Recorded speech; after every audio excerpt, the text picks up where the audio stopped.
ลาทัศน์ค่ะด้านหลังนะคะจะเป็นทะเลค่ะแล้วก็รอบๆนะคะจะเป็นโซนทะเลค่ะเยอะแยะเลยค่ะหาดชลาทัศน์นะคะจะเป็นแหล่งท่องเที่ยวที่สำคัญมากเลยนะคะของสงขลาค่ะจุดประสงค์การเรียนรู้ 1. เพื่อให้นักเรียนสามารถระบุส่วนประกอบต่างๆของสวนทะเลได้อย่างถูกต้อง 2. นักเรียนสามารถนำความรู้ที่ได้รับไปปรับใช้ในชีวิตประจำวันได้ สาระที่ 1 วิทยาศาสตร์ชีวภาพ มาตรฐานว 1.2 เข้าใจสมบัติของสิ่งมีชีวิต หน่วยพื้นฐานของสิ่งมีชีวิต การลำเลียงสารเข้าและออกจากเซลล์ ความสัมพันธ์ของโครงสร้างและหน้าที่ของระบบต่างๆของมนุษย์ และสัตว์ที่ทำงานสัมพันธ์กัน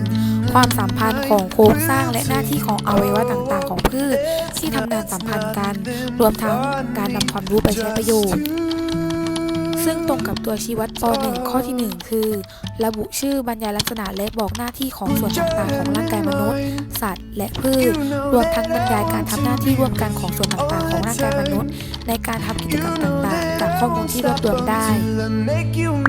โดยมีการออกแบบการเรียนรู้คือให้นักเรียนร่วมกันสำรวจส่วนประกอบของส่วนทะเลและจดบันทึกลงในสมุด จากนั้นจึงให้นักเรียนร่วมกันสรุปและอภิปรายผลเกี่ยวกับข้อมูลของส่วนทะเลค่ะฉันคิดว่ามันคงดีถ้าเราได้ยืนห่างๆโดยไม่ชิดจนเกินไปอาจทำให้ใจลอยไปที่ไหนถึงแดนดินใดที่ไหนก็ไม่ได้เตรียมดวงใจกับเหตุการณ์นี้ฉันคิดว่ามันคงดีถ้าเราได้ลองรู้จักผู้ทางและทายเดี๋ยวเราจะมาทำความรู้จักดอกผลแล้วก็กิ่งก้านใบของสวนทะเลนั่นเองค่ะสวนทะเลเป็นพืชยืนต้นค่ะมีการเจริญเติบโตออกทางด้านข้างนะคะแล้วก็สวนทะเลเนี่ยจะมีผลมีใบแล้วก็มีดอกด้วยนะคะแต่ว่าทุกคนเนี่ยคงจะเข้าใจผิดกันเยอะมากนะคะว่าอันไหนคือดอกอันไหนคือผลหรือว่าอันไหนคือใบใช่ไหมคะเดี๋ยวจะให้ดูนะคะอันนี้นะคะในมือมองเห็นไหมคะอันนี้ทุกคนคงจะคิดกันมาตลอดว่านี่คือดอกของสนนะคะแต่ที่จริงแล้วไม่ใช่นะคะมันคือผลของสนทะเลนั่นเองค่ะ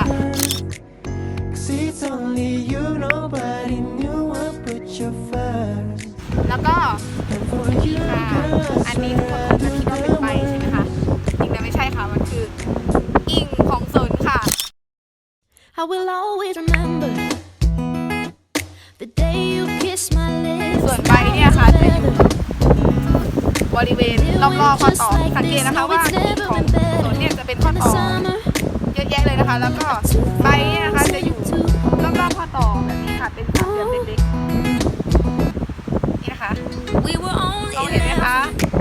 โอเคค่ะ But acting like grown-ups like we are in the present Drinking from plastic cups singing love is forever and never Well I guess that was true